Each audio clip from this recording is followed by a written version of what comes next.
कल उप प्रधानमंत्री का टॉपिक पूरा हुआ था।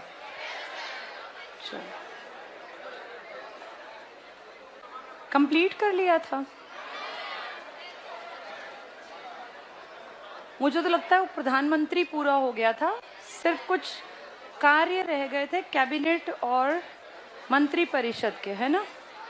ये कूलर बंद कर दो रोज, ये हमारा एक काम हो गया। मुझे रोज ये कहना है और तुम्हें रोज ये करना है ना। कल से मैं उसको आते आते कह दिया करूंगी मेरे पहुंचने से पहले बंद कर दे कूलर, ठीक है। चलो अब टाइम खराब मत करो। पेज नंबर 118 पे आओ। मंत्री परिषद पूरा करवा दिया था। 120 पे आए थे। अच्छा ठीक है। एक लड़की ने करनाल से क्वेश्चन पूछा, बहुत बढ़िया क्वेश्चन पूछा, तुमने किसी ने ध्यान नहीं दिया। पेज 118 पे आओ वापस। इसमें जगजीवन राम जी और चौधरी चरण सिंह जी की अवधि चेक करना जरा।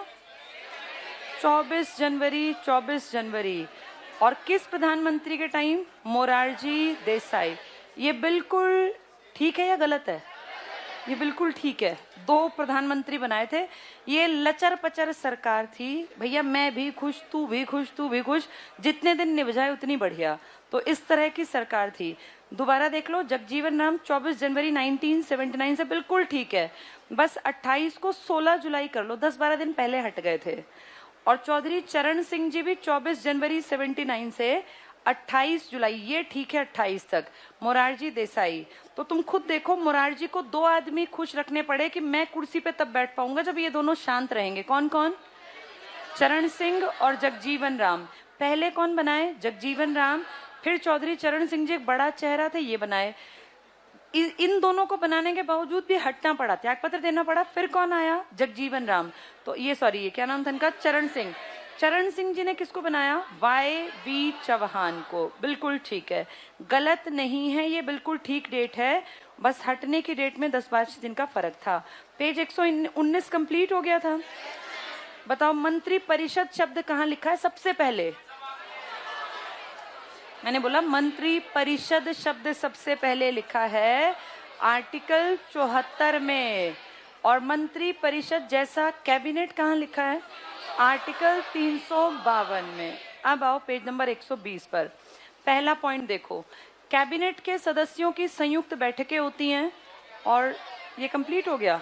अच्छा ठीक है, ये हमने देख लिया। इंदिरा गांधी ने मिसयूज किया किस पावर का? 352 आंतरिक आपातकाल का। तो मोरारजी देसाई ने अपनी सरकार के आते ही 2 तो डिप्टी सीएम बनाए। कौन कौन? चरण सिंह और जगजीवन राम। और तीनों ने मिलकर एक अमेंडमेंट किया 44वां, और बोले अब के बाद लिखित सिफारिश हो कैबिनेट की तो ही राष्ट्रपति मानेगा कि मुझे आपातकाल लगाना है। ये ऐसा इसलिए किया क्योंकि फखरुद्दीन ने किसकी बात पे विश्वास कर लिया? इंदिरा। और इंदिरा ने एक फोन घुमा के कहा था कि सबकी ये सलाह है, जबकि जब वो साइन कराने गई कागज पे तो 2 आदमी साथ थे। तो ये कहा कि मंत्रिमंडल की लिखित सिफारिश कहाँ है? तो उस टाइम तक लिखित की इंपॉर्टेंस थी ही नहीं। चलो आगे पढ़ेंगे। मंत्रिमंडल की शक्तियां और कार्य। मंडल की शक्ति छोटी होंगी या ज्यादा होंगी? असली डिसीजन मंडल लेगा या परिषद लेगी? परिषद को तो बाद में बताते हैं, मंडल अंदर अंदर खिचड़ी। और उनसे भी जरूरी होती है किचन कैबिनेट। सुना है वर्ड? ये मीडिया ने दिया है। मीडिया ने कहा किचन क्या होता है? रसोई घर। किचन कैबिनेट में आते हैं बहुत बहुत ज्यादा खास आदमी। पीएम के इसमें रिश्तेदार भी हो सकते हैं, पीएम के इसमें दोस्त भी हो सकते हैं, क्योंकि किचन है ना ये। इसके अलावा कैबिनेट के इंपॉर्टेंट मंत्री भी हो सकते हैं। तो मंत्री मंडल से और क्लोज क्या हो गया? किचन कैबिनेट सबसे क्लोज आदमी, फिर कैबिनेट, और उसके बाद क्या आएगा? मतलब मंत्रिमंडल कह लो, फिर मंत्री परिषद आएगी। अब देखो इसकी शक्तियां और कार्य। पहला, ये हमारी राजनीतिक प्रशासनिक व्यवस्था में उच्च निर्णय लेने वाली संस्था। टिक कर लो, सबसे बड़े निर्णय मंडल लेता है, यानी कैबिनेट। यहाँ लिख लो मंत्रिमंडल मतलब पीएम प्लस कैबिनेट। जहाँ लिखा है मंत्रिमंडल की शक्तियां, यहाँ लिखो पीएम प्लस कैबिनेट। तो उच्च निर्णय लेंगे। अब ये 30 अप्रैल को देखना कितना उच्च निर्णय लेंगे, और ऐसे दिखाएंगे जैसे तांडव मच गया देश में कोरोना का। अभी कल तुमने भी देखा होगा अमित शाह की रैली में, तुमने अमित शाह जी को देखा कैसे हैं? बिल्कुल खुले, मतलब मुंह पे कोई मास्क नाम के, आराम से चल रहे हैं, पब्लिक यहाँ इतनी भीड़ भीड़, और खुश होके जा रहे हैं कि देखो कितनी भीड़ मेरे आसपास है। अच्छा, नेपाल के प्रधानमंत्री को इस कोरोना काल में सूझा कि मैं जाके भारत में शाही स्नान लेके आऊंगा। यहाँ इतना रोग फैला पड़ा, उसको यही सूझा, नेपाल से उड़ के यहाँ आया शाही स्नान लेने। अभी परसों तो 12 तारीख को, अब कोरोना कहीं नहीं है, और 30 तारीख आने दो और कोरोना का तांडव शुरू ऐसा करेंगे जैसे दुनिया में इससे बड़ा बुरा कुछ हो ही नहीं सकता। है कोरोना, हम भी मानते हैं, नो डाउट बीमारी है, जिनके घर में लोगों को हुई वो मान रहे हैं, मैं भी मानती हूँ कोरोना है, लेकिन यूएनओ की अगर माने, डब्ल्यूएचओ की, तो कोरोना तो अगले 4 से 5 साल रहेगा, तो 4-5 साल में उसके साथ जीना सीखना पड़ेगा, ये कंपलसरी है।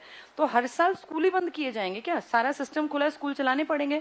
छोटे बच्चों की कर सकते हैं भाई, ठीक है, 8वीं तक बच्चे में नॉलेज कम होती है, 9वीं से 12वीं का बच्चा, मुझे लगता है इतना अकल उसमें आ जाती है कि वो मुंह पे हाथ नहीं डालेगा, खाना शेयर ना करे। टीचर्स थोड़े समझदारी से, 4-5 साल थोड़ी स्कूल बंद रख दोगे, और स्कूल कॉलेज बंद रहेंगे तो पीढ़ियां बदल जाएंगी 4-5 सालों में, जो गलत होगा।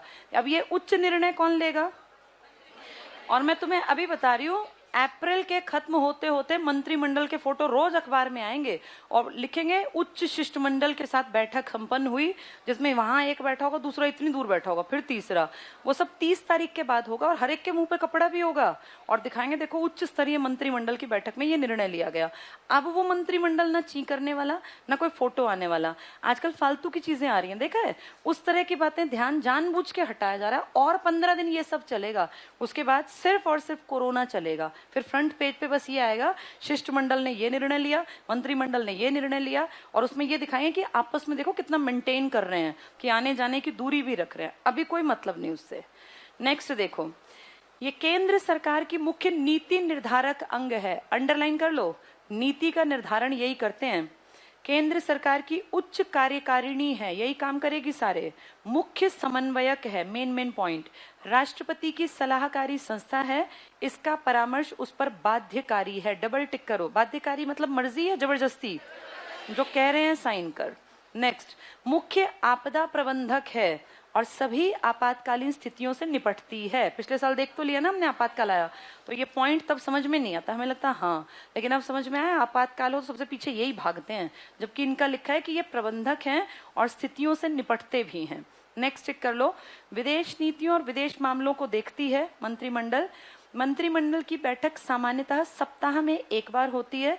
इसके अतिरिक्त प्रधानमंत्री जब चाहे तब उसकी बैठक बुला सकता है। इनकी अध्यक्षता प्रधानमंत्री करता है, मेन टिक करते चलना। बैठक की कोई गणपूर्ति नहीं होती। क्या इसमें जरूरी है कितने आदमी आए? एक वो बैठेगा पीएम और 2-3 खास, भाई अमित शाह जी को बुला लिया, वित्त मंत्री को, 2-3 की बैठक, और चलो देश में लगा दो लॉकडाउन। इनका 1 मिनट लगेगा, कुछ नहीं लगेगा इनका। नेक्स्ट पढ़ना, मंत्रिमंडल की कार्यप्रणाली के 2 सर्वाधिक महत्वपूर्ण सिद्धांत, सामूहिक उत्तरदायित्व, एक की गलती सबकी गलती। जो कैबिनेट ने कह दिया चुपचाप उसको हाँ में हाँ, और अगर तुम्हें गलत लगता है तो इस्तीफा दे दो, अलग हो जाओ। नेक्स्ट है गोपनीयता, अंदर की बातें बाहर तक नहीं पहुंचानी। शपथ लेते हैं ना, पद की और गोपनीयता, जो डिसीजन कह दिया वो मानना है, किसी को बाहर नहीं बताना। नेक्स्ट, मंत्रिमंडल अपना कार्य सुचारू रूप से कर सके, इसके लिए मंत्रिमंडलीय सचिवालय, टिक कर लो, secretariat, cabinet secretariat was arranged, सचिवालय की स्थापना। क्या लिखा है? अपना काम सुचारू रूप से कर सके, क्योंकि इसमें तो आधे अनपढ़ हैं, तो इनको काम करने के लिए किसकी जरूरत पड़ेगी? आईएएस की। किस रूप में काम करेंगे? सचिव। तो कह दिया इसलिए इनके लिए क्या बना दो, एक सचिवालय, उसमें सब आईएएस हैं, सब आईएएस, कोई मुख्य सचिव, कोई पर्यावरण सचिव, कोई रेल सचिव, कोई वित्त सचिव, सारे सेक्रेटरीज हैं। तो ये सचिवालय इनका काम करता है। लिख लो यहाँ आईएएस, सचिव मतलब ही आईएएस आदमी होगा, तो सारे पढ़े लिखे हैं। क्या सचिव मंत्री परिषद का अंग है आपके देश में? उनको कोई नहीं पूछता। नेक्स्ट है, मंत्रिमंडल को भारतीय शासन व्यवस्था का हृदय कहा जाता है, heart of Indian governance cabinet को बोलते हैं। आंतरिक कैबिनेट पे आ जाओ, kitchen cabinet, very very important. Kitchen cabinet या आंतरिक कैबिनेट, इसमें सारे कैबिनेट शामिल होंगे या नहीं होंगे? हो भी सकते हैं और नहीं भी, किसकी मर्जी है? पीएम, उसके रिश्तेदार, दोस्त, सलाहकार, कोई भी हो सकते हैं। अंडरलाइन करना, एक लघु निकाय है, छोटी संस्था, इसमें 15 से 20 महत्वपूर्ण मंत्री शामिल होते हैं। भारत में प्रत्येक प्रधानमंत्री के पास एक किचन कैबिनेट होता है। ये औपचारिक रूप से निर्णय लेने वाली शीर्ष संस्था के साथ साथ सत्ता का प्रमुख केंद्र भी होता है। नेक्स्ट टिक करना, किचन कैबिनेट में आवश्यक नहीं है कि कैबिनेट स्तर के मंत्री ही रहें, होंगे वो लेकिन अलग, बल्कि इसमें पारिवारिक और मित्र सदस्य भी हो सकते हैं। निर्णय की प्रक्रिया तेज होती है, गोपनीयता को बनाए रखना संभव होता है। इस निकाय से प्रधानमंत्री को आसानी से अपने कामों को संपन्न करने में सहायता मिलती है। तो किचन कैबिनेट में कौन कौन होंगे? कैबिनेट भी, पीएम भी और खास इसके, ये जल्दी डिसीजन ले लेते हैं। टॉपिक हमारा कंप्लीट, समझ में आ गया सबको? ये अब बताओ, दो ऐसे आदमी बताओ जो एक साथ डिप्टी पीएम बने थे। चौधरी चरण सिंह और जगजीवन राम। तब पीएम कौन बना था? वो लंबा नहीं टिके, वो भी 1.5 साल बाद हट गए। फिर कौन बने थे? चौधरी चरण सिंह। उन्होंने कौन बना दिए थे? चौहान। चौहान 1 महीने में क्लियर हो गया था कि इनकी सरकार गिरेगी। खींचते खींचते कितनी? 6 महीने से 14 दिन कम, और फिर उन्होंने इस्तीफा दे दिया। चलो पेज 124 पर आ जाओ, आज नया टॉपिक स्टार्ट करते हैं। यह है नियंत्रक और महालेखा परीक्षक। हम बीच में कुछ चीजें पढ़ के आए थे, पीएसी, पोपू, एस्टीमेट, याद है? ये क्या थी? ये कमेटीज थी, है ना, जिन्होंने पैसा कहाँ से आया, कहाँ गया, ठीक किया कि नहीं किया। एस्टीमेट को थोड़ा हटा देती हूँ क्योंकि ये बजट से जुड़ी थी, ये खर्चे से जुड़ी थी आने वाले साल के। ये 2 कमेटी क्या थी? 1 साल में पैसा जो खर्च किया सरकार ने, इसको समझना सभी लोग। 2021 से 22 में आपकी सरकार जो पैसा खर्च करेगी वो सही करेगी, गलत करेगी, आपको और मुझे तो नहीं बताएगी ना। तो उन सब के खर्चों की रसीद, उनकी रिसीट सब जाएंगी कैग के पास, कंट्रोलर एंड ऑडिटर जनरल। भाई अमित शाह और इन सब की रैलियों पर इतने रुपए खर्च हुए बंगाल में, वैसे वो झूठी बनती हैं सारी, फिर भी जाएंगी तो हैं ही। भाई इतना देश का खर्चा फलां जगह के इलेक्शन में आया, इतने रुपए इस जगह खर्च किए, इतने विदेश आया, सारी चीजें इसके पास। इसने एक रिपोर्ट बनाई, इसने सारे खर्चों की रिपोर्ट बना के किसको पकड़ा दी? राष्ट्रपति। अब राष्ट्रपति की एजुकेशनल क्वालिफिकेशन तो कुछ हमने पढ़ी ही नहीं आज तक। राष्ट्रपति अकेला क्या करेगा? इस रिपोर्ट को उठा के वो संसद को दे देगा।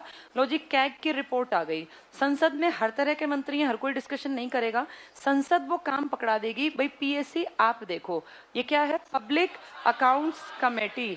इसमें खास बात यह है कि खर्चा सरकार ने कर रखा है, लेकिन इस पीएससी का जो मुखिया होगा वो विपक्ष का आदमी होगा, और विपक्ष का आदमी खर्चे पे कड़ी नजर रखेगा, पैनी निगाह रखेगा, गलत खर्चा कहाँ पकड़ा जाए, ऐसा हम सोचते हैं, पकड़ा आज तक नहीं गया। तो संसद इन सबको ये दिखाने के लिए कि कितनी साफ सफाई है आपके सिस्टम में, पीएससी को काम सौंपती है।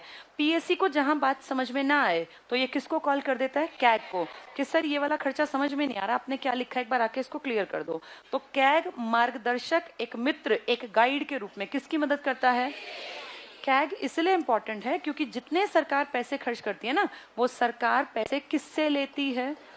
सरकार की तो 54-58 तक भी नहीं है सरकार के नाम की, आपका और मेरा पैसा है, क्योंकि हमने या तो डायरेक्ट सरकार को टैक्स दिया है या हमने किसी चीज पे जीएसटी दिया है।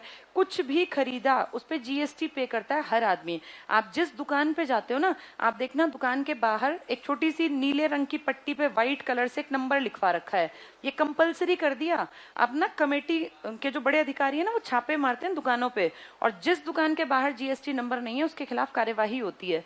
तो हर एक को जीएसटी एप्लीकेशन, जीएसटी के लिए अप्लाई करना पड़ा, नंबर लेना पड़ा। इस नंबर से एक बात कंफर्म है कि उसका नामांकन देश के रजिस्टर में है, वो जीएसटी के जो पे करने वाले हैं इसमें इसका नाम लिखा हुआ है। तो इसके खाते मेंटेन करने पड़ेंगे इसे। अब जब ये खाते मेंटेन करेगा तो उसमें इतने रुपए का सामान आया, इतने का बेचा।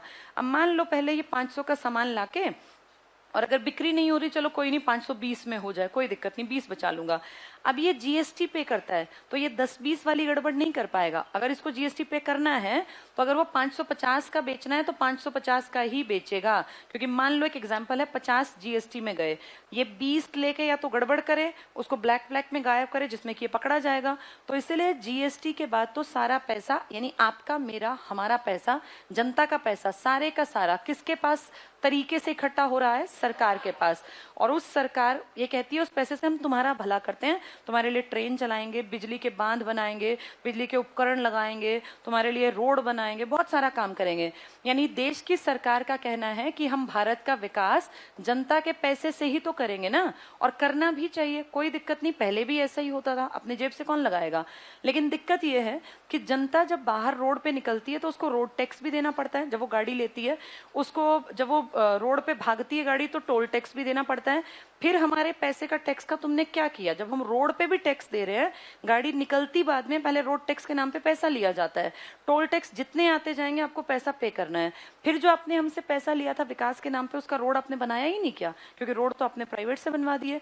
कहीं भी चले जाओ हर चीज में तुम्हें लगेगा अच्छी सुविधा यूज करनी है, पैसा देना पड़ रहा है। पैसा देने से भी हमें दिक्कत नहीं, हम पैसा भी दे दें, लेकिन फिर तुमने विकास के नाम पे क्या किया, फिर वो जो पैसा खाया, कभी 18% जीएसटी, कभी 5% जीएसटी, कभी 17%, वो कहाँ गया, ये दिक्कत है। अब हमारे पैसे का रक्षक किसको बना रखा है, कैग। कैग का काम है हमारे पैसे को देखना, गलत तो नहीं यूज कर दिया, और इसलिए इसे कहते हैं आम आदमी के वित्त का संरक्षक है। लेकिन संरक्षक की जिम्मेदारी होती है रक्षा करने की। अब ये बेचारा रक्षा तो करता है, पर रिपोर्ट किसको पकड़ा आता है, राष्ट्रपति को, और राष्ट्रपति कठपुतली है, किसकी मानेगा। और पीएम जानता है कि विपक्ष में आज जो बैठा है, कल को मैं भी तो वहीं विपक्ष में बैठूंगा, आज तू मेरी पोल पट्टी खोल दे, कल मैं तुझे देख लूंगा, या तो तू आज मेरी सारी खर्चे दबा दे, कल मैं तेरे, पता भी किसी को पता भी नहीं चलेगा, मिल बैठ के खाएंगे। राजनीति में जितने लोग आते हैं ना, तुम ध्यान देना उनकी शक्लें ही बदल जाती हैं, उनके चेहरों की चमक देखो तुम, इतने बदसूरत भद्दे लोग जब ये आते हैं, और फिर ये देखने में लगता है दुनिया, पता नहीं कौन सी दुनिया से उतर के आए हैं। कल मैं अमित शाह के फोटोज दे रही, लग ही नहीं रहा था अमित शाह भारत के हैं, इतनी सुंदर त्वचा कैसे हो गई भाई, मतलब क्या माल खाने को इतना बढ़िया ये खाते हैं, कैसी त्वचा, इतना ग्लो चेहरे पे। मोदी जी को देख लो कितने सुंदर दिखने लग गए, कैसे दिखते थे जब ये आए थे, इतना बढ़िया रहन सहन। अच्छा तुम इनके हाथ पैर भी देखो कितने अलग, बदल जाती है, सारा शरीर इतना सुंदर, क्योंकि हर टाइम बढ़िया खाना, विदेशों से ऑर्गेनिक सब्जियां आती हैं, हमारी तरह नहीं कि गंदा पालक जो है ये पेस्टिसाइड्स वाला खाएं। इनके चेहरे पे, इनके शरीर पे पूरा जो ये रौनक है ना, इसका कारण है इनका खान पान बहुत बढ़िया है। और ये सब मिल बैठ के एक जैसे ही हैं। आपके सामने कैग को लगता है कि कैग बहुत काम कर रहा है, हमें भी लगता है, लेकिन फाइनली कैग की रिपोर्ट जो पढ़ने वाला है वो कौन आदमी है। और विपक्ष में जो आज है कल वो पक्ष में भी तो आएगा, और जो आज पक्ष में है कल विपक्ष में जाएगा, तो सब मिले जुले हैं। फिर भी हम ऐसा मान लेते हैं कि कोई बात नहीं, कभी तो कैग सही काम करेगा। पर दिक्कत यह है कि कैग को बनाने वाला कौन है, और पीएम कैग में उसको लाता होगा जो कि उसकी हाँ में हाँ मिलाने के लायक दिखता होगा, तभी ना। और कैग जनरली वो बन पाते हैं जो देश के बेस्ट आईएएस होते हैं, क्योंकि लिखना पढ़ना सबके बस की बात नहीं है, उनको समझ होती है लेखों की और इन सब की। स्टार्टिंग में क्या कहा गया, केंद्र जितना पैसा यूज करे और राज्य जितना पैसा यूज करे, इसका पैसे का सारा काम आप देखोगे, रिपोर्ट आप ही बनाओगे, आप ही रिपोर्ट को चेक भी करोगे, राज्य की रिपोर्ट आप ही बनाओगे, आप ही चेक करोगे। फिर कैग ने कहा भाई मेरे ऊपर काम बहुत ज्यादा हो गया, इतना बर्डन मैं नहीं सहन कर सकता, कितना काम करूंगा। फिर बाद में जाके 1976 में कहा तो चलो एक काम करते हैं, तुम राज्य का काम एक कर लो, तुम सिर्फ चेकिंग का काम कर लो, राज्य की रिपोर्ट बना देगा अलग आदमी, लेकिन ये देश की, लेकिन राज्य का काम छोटा छोटा काम है, छोटी छोटी फाइलें आप बना भी लो और चेक भी कर लो। तो अब थोड़ा सा काम कम कर दिया, किस सन के बाद, लेकिन आज भी एक बड़ी जिम्मेदारी कैग निभा रहा है। कैग आपके देश में आपके पैसे की रक्षा करता है, और अगर ये सरकार के विरुद्ध कुछ काम करेगा तो सरकार के आदमी इससे चिढ़ेंगे, इसलिए कहा इसको हटाना मुश्किल बनाना। तो इसको लोकसभा राज्यसभा दोनों मिलके हटा सकती है, एक आदमी नहीं हटा सकता कि पीएम चाहे हटा दे। यानी लोकसभा जब स्पेशल बहुमत से कहेगी ना, और उसमें राज्यसभा भी कहेगी, तो ये हटेगा। सिर्फ पीएम की गलती निकालने पर पीएम इसको अकेला हटा नहीं सकता। ऐसा इसलिए कहा क्योंकि यहाँ आपके प्रतिनिधि बैठे हैं, मेंबर ऑफ पार्लियामेंट, जनता के एमपीज ने तो बनाया है, तो इसको हटाने का काम थोड़ा सा टफ है, क्योंकि ये लोक सेवक है, आपके मेरे पैसे का रक्षक है। ये एक बार बन गया तो 65 साल की एज तक ये अपनी सीट पर बैठा रहेगा। और अभी कौन है शायद आप लोग जानते भी हो, जी.सी. मुर्मू है ना, ये पहले इसमें कश्मीर में गए हुए थे ना, अब ये यहाँ पर है। ठीक है, चलो इसको पढ़ते हैं, पेज 124 पर। नियंत्रक और महालेखा परीक्षक, इंग्लिश में लिखा है कंट्रोलर, कंट्रोलर नहीं होता ये, ये होता है कॉम्प्ट्रोलर, COMP, कॉम्प TROLLER, ऐसे लिखते हैं इसको, कॉम्प्ट्रोलर। कंट्रोलर शब्द इंग्लिश में नहीं यूज किया गया, मतलब एक ही होता है नियंत्रक जो कंट्रोल करे, कॉम्प्ट्रोलर, ठीक कर लेना इंग्लिश में। And auditor general. पहला पॉइंट देखो, संविधान के भाग 5 अंडरलाइन कर लो। भाग 5 तो हम कई बार पढ़ चुके। भाग 5 में कितने अध्याय हैं? 5। पहला कहाँ से स्टार्ट है? 52 से 63, 74, 78 पे रुक गया था ना। फिर 79 से लोकसभा, राज्यसभा, 122 विधेयक वगैरह, फिर 123 पे अध्यादेश, 124 पे सुप्रीम कोर्ट, 148 पे कैग, 151 पे रुका था। फिर 152 से क्या स्टार्ट हुआ था? 152 पे, उसके बाद राज्य स्टार्ट हो गए थे। टिक करना ये। भाग 5 में अनुच्छेद 148 से 151 तक भारत के नियंत्रक महालेखा परीक्षक से संबंधित है। भाग 5 में 5 ही अध्याय हैं। पहला राष्ट्रपति, उपराष्ट्रपति के लिए और प्रधानमंत्री के लिए, फिर उसके बाद ये विधेयक, लोकसभा, राज्यसभा, सब कुछ, फिर इसके बाद था अध्यादेश, फिर सुप्रीम कोर्ट, और 5वां था ये नियंत्रक महालेखा। नेक्स्ट टिक करना, अनुच्छेद 148 में नियंत्रक महालेखा परीक्षक के स्वतंत्र पद की व्यवस्था है, जिसे संक्षेप में महालेखा परीक्षक कहा गया। भारतीय लेखा परीक्षण और लेखा विभाग का मुखिया। लेखा विभाग क्या करता है? अपने काम को लिखता है, और लेखा परीक्षण क्या करता है? सही लिखा कि नहीं लिखा। ये लोक वित्त का संरक्षक, लोक वित्त मतलब तुम्हारा मेरा पैसा, हमारे पैसे का संरक्षक होने के साथ साथ देश की संपूर्ण वित्तीय व्यवस्था का नियंत्रक है। सारे पैसे पे कंट्रोल रखता है, सही पैसा इस्तेमाल हो रहा है, गलत हो रहा है। नेक्स्ट टिक करना, इसका नियंत्रण राज्य और केंद्र दोनों स्तरों पर होता है। इसका कर्तव्य है भारत के संविधान और संसद की विधि के तहत प्रशासन को संभालना। अपना पद ग्रहण करने से पहले राष्ट्रपति के समक्ष, टिक कर लो, अनुसूची 3 में दिए गए प्रारूप के अनुसार शपथ लेता है। सबकी शपथ थी ना वहां, इसकी भी शपथ थी। अगला टिक करना, उसका वेतन, भत्ता, पेंशन भारत की संचित निधि पर भारित होता है। कंसोलिडेटेड फंड का आर्टिकल भी तो पढ़ा था, 266, 266 था, लिख लो यहाँ। और 267 क्या था? आकस्मिक। आकस्मिक की परमिशन राष्ट्रपति, और संचित की परमिशन संसद से। नेक्स्ट टिक करना, अपने पद से सेवानिवृत्त होने के बाद भारत सरकार या किसी राज्य सरकार के अधीन कोई पद धारण नहीं कर सकता। सेम कंडीशन किसकी है? Chief justice of India, supreme court वाले, वो भी कहीं काम नहीं कर सकता। अगला टिक करना, उसे उसके पद से केवल उसी रीति और उन्हीं आधारों पर हटाया जाएगा जिस रीति और जिन आधारों पर सुप्रीम कोर्ट के न्यायाधीश को हटाया जाता है। क्यों हटता है सुप्रीम कोर्ट का न्यायाधीश? अभी हमने सुप्रीम कोर्ट पढ़ा नहीं है वैसे, लेकिन या तो असमर्थ हो या वो गड़बड़ कर दे, कोई गड़बड़ करे, योग्य ना हो। टिक करना, इस प्रकार भारत के नियंत्रक महालेखा परीक्षक को सिर्फ 2 आधार, डबल टिक कर लो, सिर्फ 2 आधार, या तो सिद्ध कदाचार हो, प्रूव्ड मिसबिहेवियर, बदतमीजी करे, ना माने, कोई काम ना करे, या असमर्थता, इनकैपेसिटी, यानी कैपेबल नहीं है। सिर्फ 2 कारण। क्या क्या कारण है? कदाचार, व्यवहार गलत है, या असमर्थ है, भाई ये समर्थ नहीं है, योग्य नहीं है, इन 2 के कारण। और संसद के प्रत्येक सदन द्वारा, अंडरलाइन कर लो, अपनी कुल सदस्य संख्या का बहुमत और उपस्थित और मतदान देने वाले सदस्यों के 2/3 बहुमत से पारित प्रस्ताव द्वारा ही अपने पद से हटाया जा सकता है।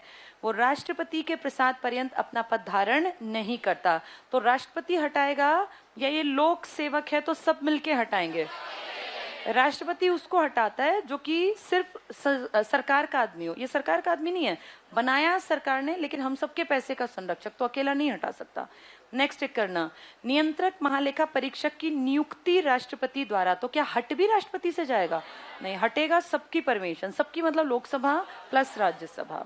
अगला टिक कर लो, कैग का कार्यकाल 6 साल या 65 साल की आयु तक होता है। इसका क्या मतलब? 6 या 65 जो पहले हो गई, अगर 65 का 2 साल बाद ही हो गया तो हटना पड़ेगा, और अगर काम करते करते 6 साल पूरे हो गए तो भी हटना पड़ेगा। इससे पहले अंडरलाइन कर लो, राष्ट्रपति को अपना त्यागपत्र भेज सकता है। राष्ट्रपति द्वारा उसे संसद के दोनों सदनों द्वारा विशेष बहुमत के साथ उसके दुर्व्यवहार पर प्रस्ताव पारित करके हटाया जा सकता है। 2 ही कारण है हटाने के। क्या क्या? एक तो मिसबिहेवियर कर रहा है, और एक ये योग्य नहीं है। अगर ये 2 कारण है तो हटेगा, वरना हटेगा नहीं। नेक्स्ट टिक करना, 2 पॉइंट छोड़ सकते हो, उनमें कुछ खास नहीं है। लास्ट पॉइंट टिक कर लो इसका। अनुच्छेद 151 के तहत कैग केंद्र सरकार के लेखाओं की परीक्षण रिपोर्ट राष्ट्रपति को और राज्य सरकार के लेखाओं की परीक्षण की रिपोर्ट राज्यपाल को सौंपता है, जो संसद और विधानमंडल के पटल पर रखते हैं। तो ये रिपोर्ट किस किस को पकड़ा देता है? राष्ट्रपति और राज्यपाल। राष्ट्रपति कहाँ रखवाएगा? संसद। संसद कहेगी हम सब क्या बहस करें, किसको पकड़ा दें? पीएससी को। अगले पेज पे आ जाओ। कैग द्वारा प्रस्तुत लेखा परीक्षण रिपोर्ट की संसद रिपोर्ट को लिख लो, रिपोर्ट की जगह रिपोर्ट को संसद की लोक लेखा समिति पीएसी करती है, देखती है लिखना चाहिए, पीएसी देखती है। इसी कारण कैग को लोक लेखा समिति का मित्र और मार्गदर्शक कहा जाता है। क्या ये पॉइंट क्लियर हो गया? ये मैंने पीएसी में भी तुम्हें सेम बात बताई थी। नेक्स्ट पढ़ना, संसद ने महालेखा परीक्षण, नेक्स्ट लाइन में पीछे टिक करना, 1976 से केंद्र सरकार के लेखाओं का संकलन करना और अनुरक्षण के दायित्व से मुक्त कर दिया, जबकि राज्यों में लेखाओं का संकलन भी करता है और अनुरक्षण और लेखा परीक्षण। यानी देश का सिर्फ एक काम करता है, ये ऑडिटिंग का। भाई मैं चेक कर दूंगा, मैं लिखूंगा नहीं, ठीक है। और वहां क्या करता है? ये वहां लिखता भी और चेक भी करता है। ये चेक करते टाइम देखता है खर्चे ठीक किए कि नहीं किए। अगर नहीं किए तो रिपोर्ट बना के किसको दे आएगा? राष्ट्रपति। राष्ट्रपति कहाँ रखेगा? संसद। संसद देगी पीएसी। पीएसी का मुखिया है विपक्ष। अगर उन्हें ठीक लगे तो वो निकाल लें इस रिपोर्ट में कमी, वरना चलने दे। इसके बाद टेबल पे आ जाओ। नियंत्रक महालेखा परीक्षक पहला कौन था? वी नरहरि राव। नरसिम्हा राव नहीं, ध्यान से देखो, नरहरि लिखा है। नरसिम्हा राव अलग आदमी है, नरहरि अलग। वी नरहरि राव ये आईएएस रैंक के अधिकारी होते हैं, ये एमपी नहीं बनते इनमें। और प्रेजेंट में राजीव महर्षि अब तो हट गए, अब कौन है? जी.सी. मुर्मू, गिरीश चंद्र मुर्मू। लिख लो यहाँ, जी.सी. मुर्मू, गिरीश चंद्र मुर्मू। आईएएस थे ना पहले ये, पहले इनको कश्मीर में काम संभालने के लिए भेजा, कुछ महीने रहे, फिर ये जी.सी. मुर्मू आ गए कैग बन के। और आईएएस है, इन पे विशेष कृपा किसकी रही होगी जो ये बन गए? पीएम की, तभी ये बन गए कैग। बहुत छोटे छोटे टॉपिक हैं ये। जी.सी. मुर्मू वाला लिख लिया। इसके बाद अगले पेज पे आ जाओ, तुम्हें ये भी आता मिलेगा। संविधान संशोधन की प्रक्रिया, ये मैंने बहुत पहले समझाया हुआ है। अमेंडमेंट पॉसिबल है कॉन्स्टिट्यूशन में? 3 तरीके का अमेंडमेंट होता है। पहला अमेंडमेंट, पहले आर्टिकल बोलो कौन सा है? अमेंडमेंट के कितने प्रकार हैं? हाँ, अब जिसको नहीं आता सुन लो ध्यान से, ये बहुत इंपॉर्टेंट चैप्टर है। पहला प्रकार है लोकसभा प्लस राज्यसभा। कौन से बहुमत से? हाँ, कोई बहुत बड़ी बात नहीं है। साधारण बहुमत का मतलब तुम सब जानते हो, 50% प्लस 1। संविधान को चेंज करना इतना कोई हंसी मजाक नहीं है कि मेरा मन किया मैं चेंज कर दूं, तुम्हारा मन करे तुम। ये बहुत बड़ा मुद्दा है। तो कहते हैं साधारण बहुमत से छोटी बातों को बदलेंगे जिनसे कि देश पे असर ना आए। फिर कहा अगर बातें बड़ी हुई तो कहा लोकसभा प्लस राज्यसभा का विशेष बहुमत लेंगे। विशेष का मतलब हुआ 2/3 प्लस 2/3। क्या संयुक्त बैठक बैठा सकते हैं क्या? अगर संविधान बदलना है तो कभी भी संयुक्त बैठक नहीं बैठानी। जैसे धन विधेयक पे संयुक्त का प्रावधान नहीं था ना, ऐसे अमेंडमेंट में भी नहीं है। अगर मुद्दा बहुत ही ज्यादा बड़ा हो, पूरे देश के हर इंसान पे असर आए, तो कहेंगे और मुश्किल बना दो। LS प्लस RS प्लस आधी विधानसभाओं का विशेष बहुमत हो, इन सब का तो हटाया जाएगा। इनका तो चल जाएगा साधारण भी, लेकिन इन दोनों का विशेष प्लस देश की टोटल विधानसभाएं आप जानते हो 30 हैं, 28 राज्य और दिल्ली और पौंडीचेरी, यानी 15 तो कम से कम 15 कहें हाँ हम ठीक है, हम इस काम के लिए राजी हैं, तो ये काम बनेगा, वरना नहीं। ज्यादातर में ये वाली कंडीशन होती है, बहुत रेयर केस हो तो ये वाली, और छोटे मोटे केस हो तो ये वाली। इन 3 प्रकारों से संविधान में बदलाव संभव है। कितने संशोधन आज तक कर डाले? 104। पहला अमेंडमेंट सबको पता होगा 1951, और लास्ट अमेंडमेंट 2000 पिछले साल किया था, अब तो किया ही नहीं है। 2020 में सबको पता है वो 104वां संविधान संशोधन। एससी की सीटें लोकसभा में एसटी की बढ़ाकर 10 साल, जो अभी 84 और 47 हैं, वो अब 10 साल तक के लिए सेफ हैं। बढ़ेंगी तो 2026 के बाद बढ़ेंगी, लेकिन इससे आर्टिकल 331 और 333 एंग्लो इंडियन लोकसभा और एंग्लो इंडियन विधानसभा, इन दोनों के पद को अब आगे के लिए समाप्त कर दिया गया। पहला हुआ था 51 में, जिसमें भूमि संबंधी चेंज किए गए थे और एक अनुसूची नई जोड़ी गई थी, 9वीं। फिर हमने अनुसूची में 10वीं पढ़ी थी, 52वां अमेंडमेंट, 11वीं 73वां, 12वीं 74वां, यानी बड़े बड़े चेंजेस किए अपने अमेंडमेंट्स के साथ।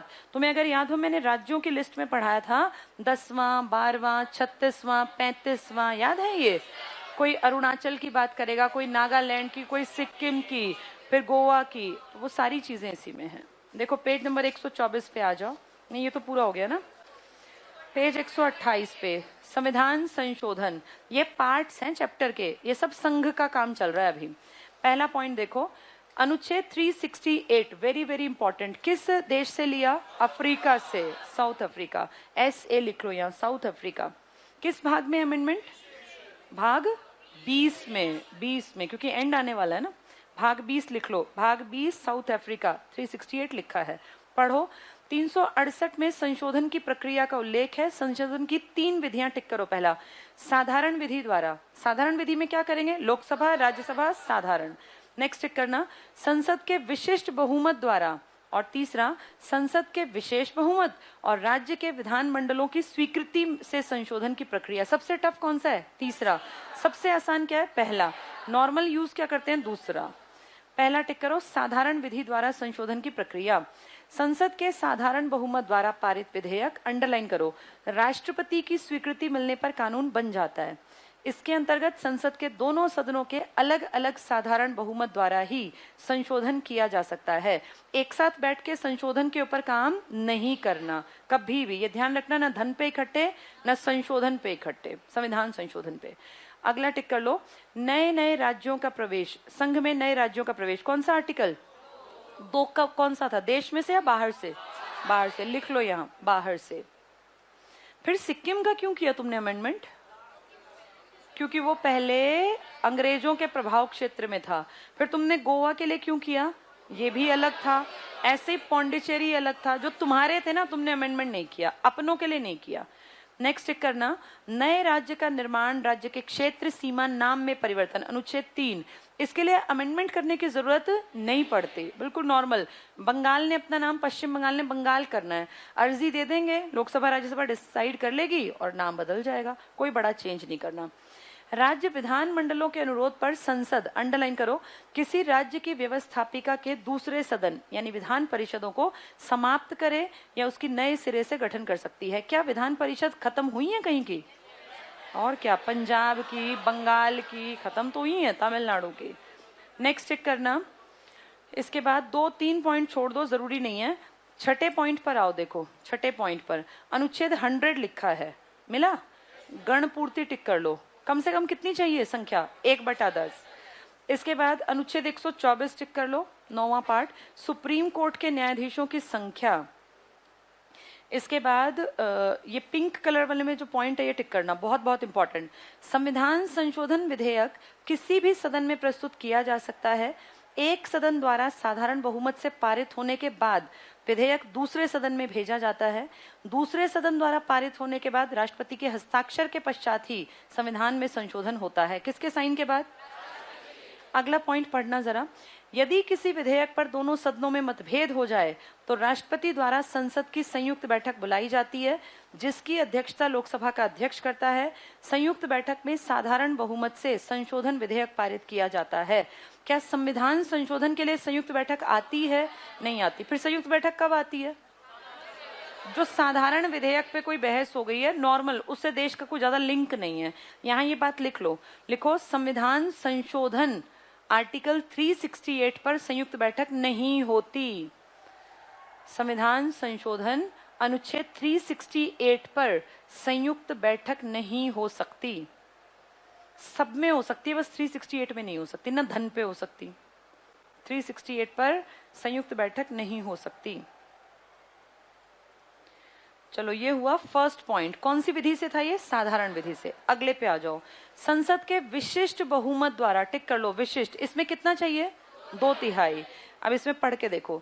यदि संसद के प्रत्येक सदन द्वारा कुल सदस्यों का बहुमत और उपस्थित जितने हैं और मतदान में भाग लेने वाले सदस्यों के 2/3 मतों से विधेयक पारित कर दिया जाए तो राष्ट्रपति की स्वीकृति मिलते ही वो संविधान संशोधन का अंग बन जाता है।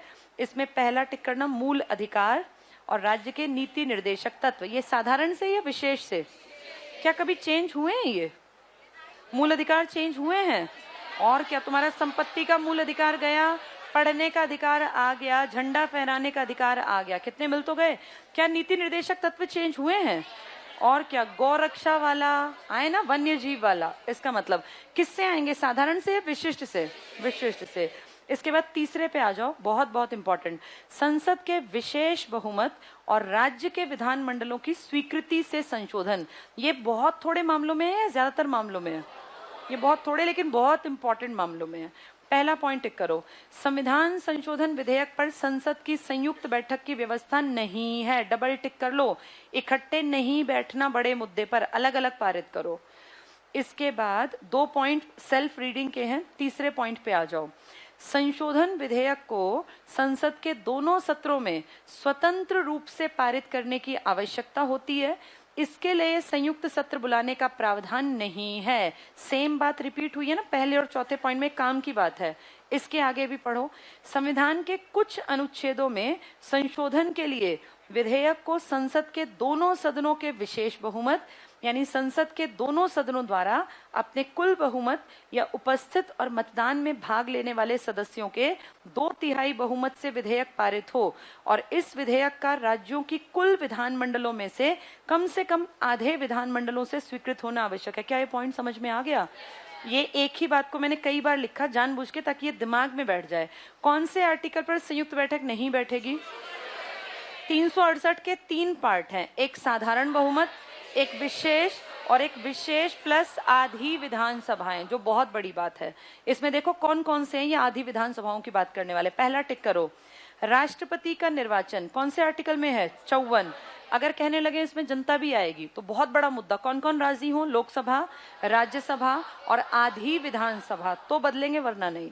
नेक्स्ट टिक कर लो, राष्ट्रपति के निर्वाचन की पद्धति जिसका नाम क्या था? एकल संक्रमणीय मत प्रणाली, प्रेफरेंस के बेसिस पर गुप्त मतदान था। अगला टिक कर लो, संघ की कार्यपालिका शक्ति का विस्तार करना हो तो सबसे पूछना पड़ेगा, राज्यों की कार्यपालिका शक्ति का विस्तार करना हो तो भी पूछना पड़ेगा सबसे, और संघीय क्षेत्रों के लिए अगर उच्च न्यायालय बनाने हैं, यूटी के लिए उच्च न्यायालय सिर्फ एक का अपना तो है बस, दिल्ली, और हम जानते हैं दिल्ली के लिए तो विशेष प्रावधान वैसे भी कर रखा है। कौन से अमेंडमेंट से? 69 और 70। अगर दिल्ली कहें तो 239 का नाम मत लेना, वो यूटी के लिए है। अगला टिक कर लो, संघीय न्यायपालिका में कुछ चेंज करना हो तो सबसे पूछना पड़ेगा, राज्य में उच्च न्यायालय बहुत इंपॉर्टेंट कोई बदलाव करना है तो सबसे पूछो, संघ और राज्यों में विधायी संबंध, इनके ऊपर बहुत बड़ा टॉपिक है। 7वीं अनुसूची में से कोई भी सूची हटानी है तो सबसे पूछना पड़ेगा, संसद में राज्यों का प्रतिनिधित्व घटाना है बढ़ाना है तो सबसे पूछना पड़ेगा, संविधान में संशोधन की प्रक्रिया से संबंधित उपबंध यानी आर्टिकल 368, ज्यादातर बड़ी बड़ी चीजों में किस किस की परमिशन लेनी पड़ेगी? लोकसभा, राज्यसभा, आधी विधानसभा, और लोकसभा राज्यसभा की कितनी परमिशन? 2/3। ये बहुत इंपॉर्टेंट था। अगला पॉइंट टिक करना, संविधान के तीसरे वर्ग में केवल वे बातें हैं जिनका संबंध राज्यों की शक्तियों से, अधिकारों से और संविधान के संघीय स्वरूप से है। संविधान संशोधन विधेयक के लिए बहुत बहुत इंपॉर्टेंट, संसद के संयुक्त अधिवेशन का प्रावधान नहीं है। तो संयुक्त अधिवेशन अलग कंडीशंस में बुलाएंगे।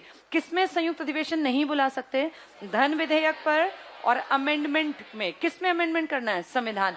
अलग अलग पारित करो, इकट्ठे मत बैठो। नेक्स्ट भी टिक करना, संविधान संशोधन विधेयक जब संसद द्वारा पारित करके राज्य विधानमंडलों के पास भेजा जाएगा तो राज्य विधानमंडल कितने समय के अंदर विधेयक को स्वीकार या अस्वीकार करें, ये संविधान में स्पष्ट उल्लेखित नहीं है। यानी यहाँ थोड़ी थोड़ी इनकी मर्जी चलेगी, 1 साल खींच दे बात को, 2 साल खींच दे। कौन लोग? विधानमंडल। ये 3 पास करें, कौन कौन? लोकसभा, राज्यसभा, विधानमंडल। कौन से टॉपिक में ऐसी बात करेंगे जो बहुत ज्यादा इंपॉर्टेंट है, राष्ट्रपति से जुड़ा, राज्य से जुड़ा, पीएम से जुड़ा। तो इसके बाद नीचे आ जाओ, इसमें केशवानंद भारती बनाम केरल राज्य एक विवाद था, बहुत इंपॉर्टेंट। इसमें हमने क्या याद किया था कि प्रस्तावना संविधान का अंग है और संविधान के मूल ढांचे में कोई परिवर्तन नहीं करना। क्या मूल ढांचे में धर्मनिरपेक्ष शब्द लिखा हुआ है? इसका मतलब भारत में क्या धर्मनिरपेक्षता का टॉपिक बदला जा सकता है? और क्या कह देंगे कि कहाँ लिखा था दिखाओ? समाजवाद लिखा हुआ था क्या? अखंडता शब्द लिखा था? ये मूल ढांचे में नहीं थे। जो मूल ढांचे में नहीं है वो बदल सकते हैं किसी भी टाइम। ये पढ़ लो। 1973 में सुप्रीम कोर्ट ने गोलकनाथ मामले जो 1967 में हुआ था, इसके फैसले को पलट दिया। बहुत बहुत इंपॉर्टेंट पहला पॉइंट टिक करना। संसद मूल अधिकारों सहित संविधान की किसी भी व्यवस्था को सीमित, संशोधित, परिवर्तित कर सकती है। यानी पूरे को बदल सकती है या सीमित है बदलाव? हाँ, किसको नहीं बदल सकती? मूल ढांचे को। मूल ढांचे में क्या क्या शब्द थे? पहला शब्द क्या था? प्रभु सत्ता संपन्न। दूसरा शब्द क्या था? दूसरा शब्द क्या था? अब देखो, तुम्हें 5 शब्दों में से 3 शब्द याद रखने पड़ेंगे। बहुत बढ़िया बेटा। किस चीज में सिलेक्शन हुआ? अरे वाह, कहाँ? दिल्ली में? कौन से स्कूल में मिली? लोधी कॉलोनी। अच्छा, समझ गए मैं। इस बच्ची का पीआरटी दिल्ली में DSSB के थ्रू सिलेक्शन हो गया एज गवर्नमेंट स्कूल टीचर। जोरदार तालियां बजाओ। कितनी? अच्छा, तीनों का हो गया। बहुत बढ़िया। तीनों का सिलेक्शन हो गया। तीनों के लिए तालियां बजाओ। बहुत बढ़िया। तीनों पीआरटी डिपार्टमेंट में पुलिस और। अच्छा, उनको पुलिस में मिला और तुम्हें? अच्छा, तीनों का अलग अलग सिलेक्शन हुआ। तीनों फ्रेंड्स हो? यहीं बैठती थी? किस ब्रांच से? अपने सोनीपत से ही हो? 3 नंबर से या 4 नंबर से? अच्छा, एडवांस में। देखो, मेहनती लड़कियां हैं, तीनों दोस्त थी और तीनों सेलेक्ट हो गई। बहुत छोटी एज है अभी, और इतनी छोटी एज। कितनी सैलरी है तुम्हारी? मैंने तुम्हें कई बार बताया ना, 54,000 मिलते हैं। टीचर लगते ही पहली सैलरी 54,000 है। तुम्हें कितनी मिल रही है? तुम्हें 32। तुम्हें 24.5। मतलब उसको 25,000 मान लो, इसको 32,000 और इसको 54,000। इससे कोई फर्क नहीं पड़ता। बहुत बढ़िया बेटा, बहुत बढ़िया। मेरी तरफ से तुम तीनों खाओ थोड़ा थोड़ा। बहुत बहुत मुबारक हो। कितनी एज है तुम्हारी? 22। ये देखो बच्ची, ये 22 साल में पीआरटी लग गई ये लड़की। तो सारे ही, हाँ मैं भी खा लूंगी, मैं तो खाती ही रहती हूँ। बहुत खुशी हुई बेटा। कौन से गांव से हो तुम लोग? तुम झज्जर से। अच्छा, सोनीपत कोचिंग के लिए आई थी तुम? अच्छा, ससुराल यहीं सोनीपत। तुम बेटा? अच्छा, तीनों बच्चियां जो हैं, देखो कितनी यंग एज में। ये तो मैरिड हैं, ये दोनों तो बहुत यंग एज में लग गई। तुम्हारी कितनी एज है बेटा? ये दोनों 22 साल में सरकारी नौकरियों में हैं। बहुत बड़ी अचीवमेंट है और इससे बढ़िया कुछ हो ही नहीं सकता। अच्छा, ये भी 22 की ही है, ये भी 22 की ही है। तीनों ने बहुत यंग एज में नौकरी हासिल कर ली। कितने कितने दिन पढ़ी तुम? थोड़ा सा बताओ जरा इनको।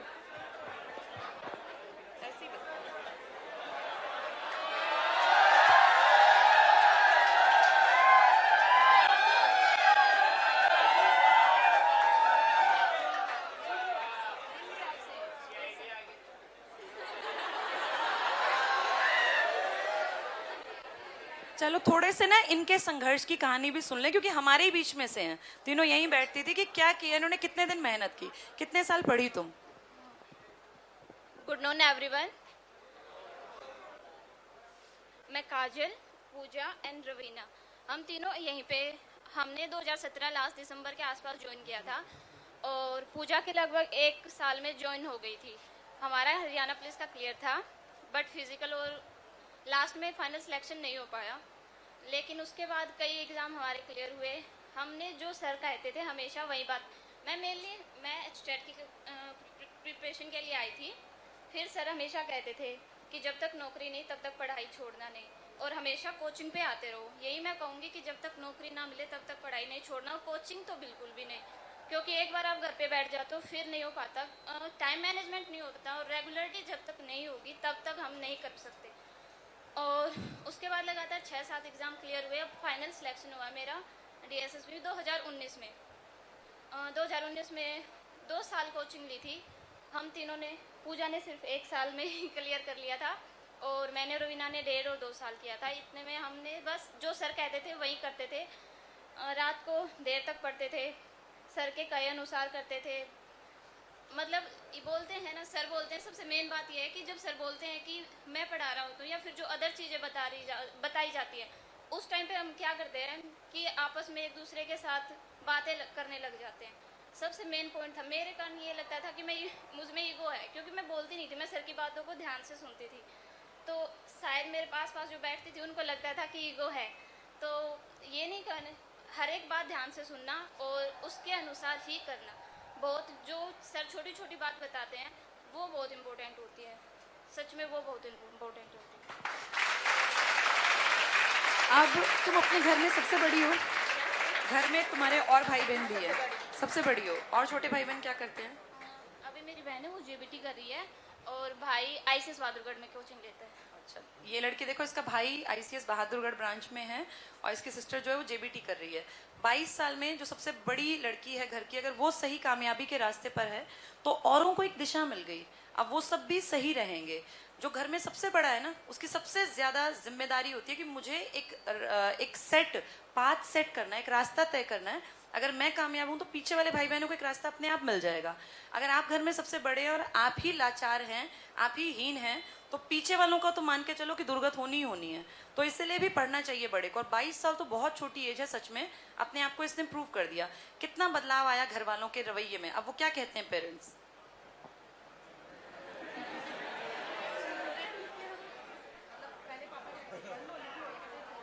नहीं, पापा तो हमेशा सपोर्ट करते थे कि हाँ पढ़ो। अब और मतलब फ्रीडम थोड़ी ज़्यादा है घर में, यही है कि डिसीजन लेने में हमारी इम्पोर्टेंस और भी हो गई है। सबसे बड़ी बात यही है कि जब आप कमाने लगते हैं ना, तो आप डिसीजन में आपको कंसीडर करते हैं पेरेंट्स। अब देखो, ये देखने में तो बच्ची लग रही है, लेकिन इसके बाद जो बड़ा डिसीजन लेंगे ना, इसके साथ बातचीत जरूर करेंगे, क्योंकि इसने ये प्रूव कर दिया कि एज मैटर नहीं करती, आपकी काबिलियत मैटर करती है। यही तुम दोनों के साथ होगा। तुम कहाँ पे हो? मैं पानीपत में हूँ। अच्छा, पानीपत में हो। किस चीज़ में हो? हरियाणा पुलिस। हरियाणा पुलिस। तुम्हारी ज्वाइनिंग कब हुई? मेरी 18 में हुई थी। तुम्हारी 18 में? हाँ। तुम्हारी 18 में हुई थी। बहुत बढ़िया। दोनों तीनों लड़कियों से बातचीत करके बहुत अच्छा लगा। और घड़ी इनको मिल चुकी है। अच्छा, सही दे दिया। 3 घड़ियां ले आया। अरे 3 है।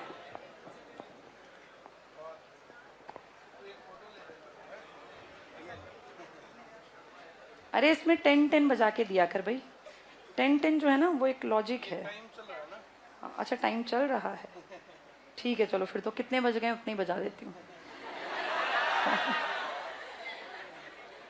ठीक है, नहीं मैंने जानबूझ के किया, वो मैं दरअसल 10-10 पिलाना चाहती। चलो जोरदार तालियां बजा दो इन बच्चियों के लिए। बहुत अच्छा लगता है जब बेटियां ऐसे पढ़ लिख के लायक बन जाती है, क्योंकि एक बेटी नहीं होती सिर्फ। इन लोगों ने कितनी सारी लड़कियों के लिए एक जज्बा अपने आप में क्रिएट कर दिया कि ये कर सकती हैं तो हम भी पढ़ लिख के कामयाब बन सकते हैं, है ना। और पढ़ी लिखी बेटियां अपने पेरेंट्स का तो नाम ऊंचा करती करती हैं। जिनके साथ ये लाइफ पार्टनर होंगी कल को, उनकी भी लाइफ में बहुत बड़ा चेंज आएगा, क्योंकि पढ़ी लिखी वाइफ एक पीढ़ी पढ़ी लिखी बन जाती है, आपकी पीढ़ी बदल जाती है। तो बहुत बहुत शुक्रिया बेटा, बहुत अच्छा लगा तुम लोग मिलने आई। आगे खूब बढ़ो, खुश रहो और खूब पढ़ती रहना। अभी भी तुम भी आगे और कोशिश करना। पढ़ाती हो बच्चों को? मजा आता है पढ़ाने में? अभी लॉकडाउन के कारण पर ऑनलाइन होती है। अच्छा कोई नहीं, चलो जितना हो सके अपना बेस्ट करना। हाँ इसने बताया था मुझे आते ही। चलो बहुत बहुत शुक्रिया बेटा।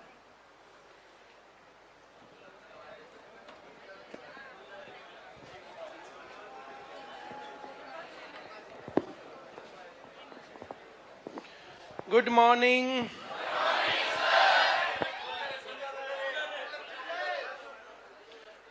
मैडम आप कूलर क्यों नहीं चलवाया करती? इन बच्चों को गर्मी लगती रहती है।